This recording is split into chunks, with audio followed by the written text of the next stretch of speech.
Okay, hello YouTubers.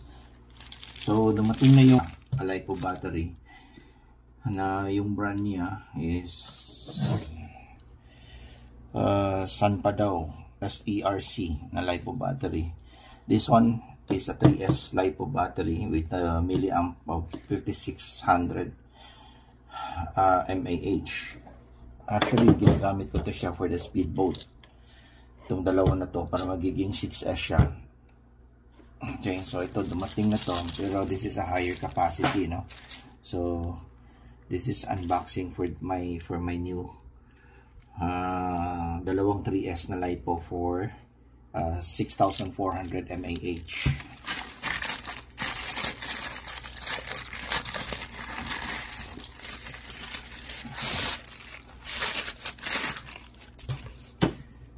So ito yung box niya. So the same brand pero higher capacity to siya. So 6400 mAh 3S LiPo. Yung discharge rate niya is higher, is 100C. Ito is just only 70C. So let me just open the box.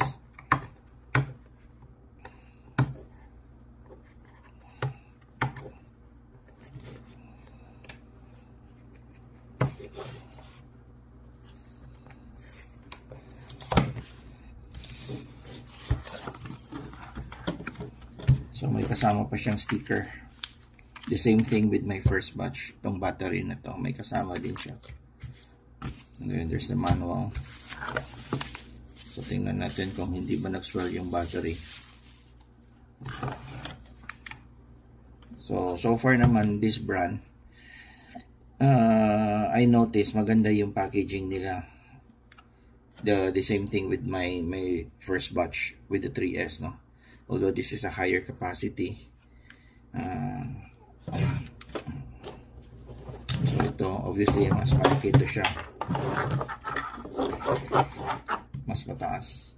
Ang haba niya are just the same, no?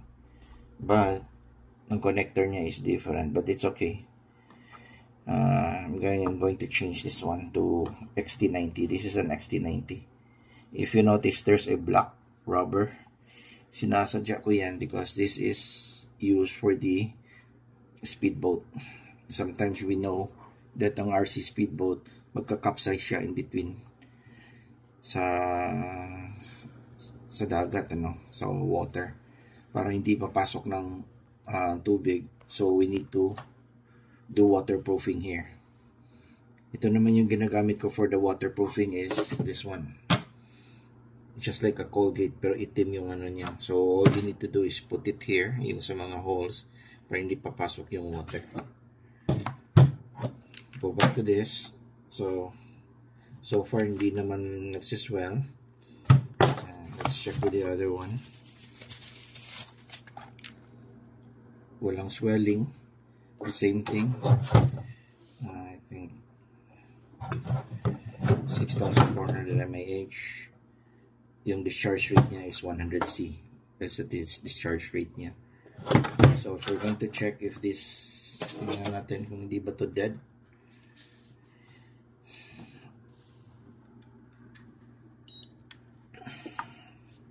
Total is 1158. We check per cell. One cell is 3.8, okay. 3.88, okay. 3.858.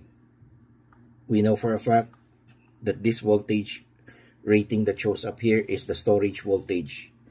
This is how we store our battery if we're not using it. You need to discharge your battery. We know for a fact we need to discharge the battery if we're not gonna use it. Pipilitin talaga natin i-discharge kapag hindi siya gagamitin. Otherwise, your battery will gonna swell. So expensive. It's so expensive if you're going to do that, no? Masisira lang agad yung battery mo. So far this one is okay. Let's check with the other one.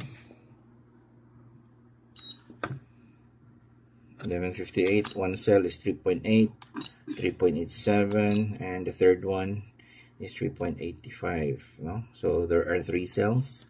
3S nga siya. So it's in the storage voltage so far. okay naman yung produkto niya.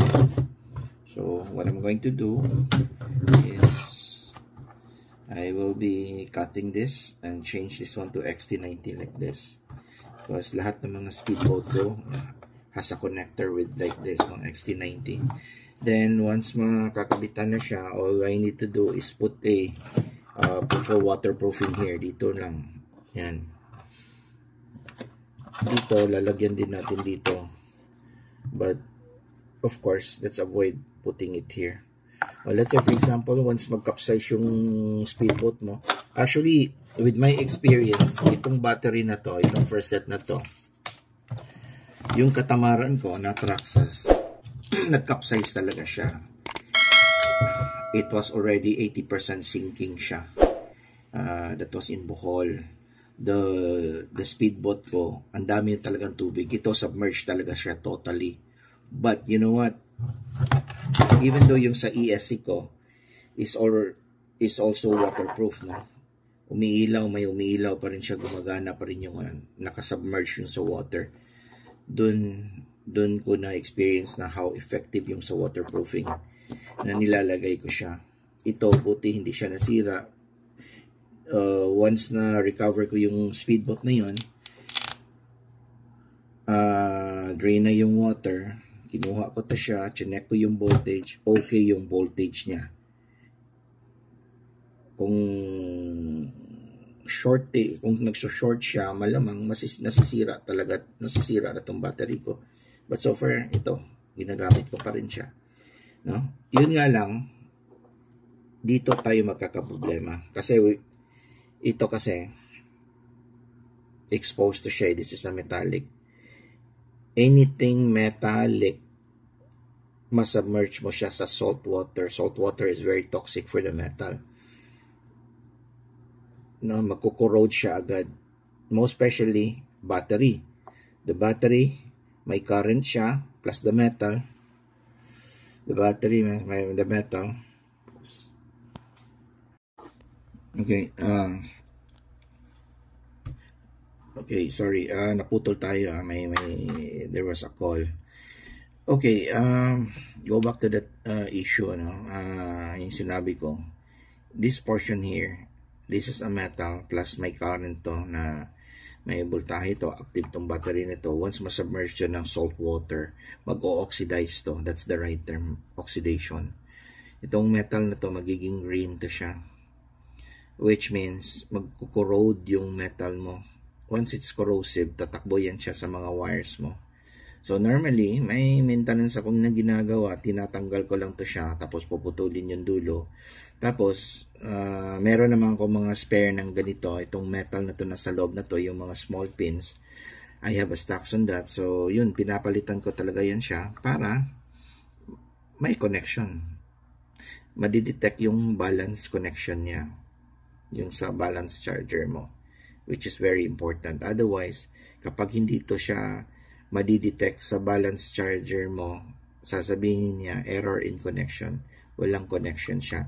Although tama naman yung voltage na lumalabas dito, pero yung sa balance niya, hindi siya gagana. Mag-error kayo. Those are the maintenance. Those are just the tips, no? That's, kasi, I am a hobbyist for the RC boat. So, alam ko yung na, medyo matagal-tagal na rin. So, alam ko yung mga pros and cons sa RC boat. Once mag-flip siya, magka-capsize siya, submerge sa water. So, that's why I know those things na. Well, so far, if we talk about this product, hindi pa man naman masyadong, well, so far, dun sa pag-submerge, pag-capsize ng speedboat ko, yes, buhay siya, hindi siya nasisira. So, siguro matibay itong brand na to. Tsaka, yung packaging niya, maganda yung packaging niya. Then, for RC boat na enthusiast, I think you need this one, guys. Parang Colgate na black for makikita mo lang yan nasa sa online. Hindi ko na lang babanggitin yung mga platform na yan. You know where to go. Otherwise, nag-advertise ako. Anyway, so that will be all for now for the LiPo battery. For the product, specifically ano to, SERC or Sun pa daw yata. Sun pa daw yung ko kung Sun pa daw is a manufacturer, the brand, or is SERC is the manufacturer, hindi ko lang. So far so good. Yun lang, that's all. Thank you.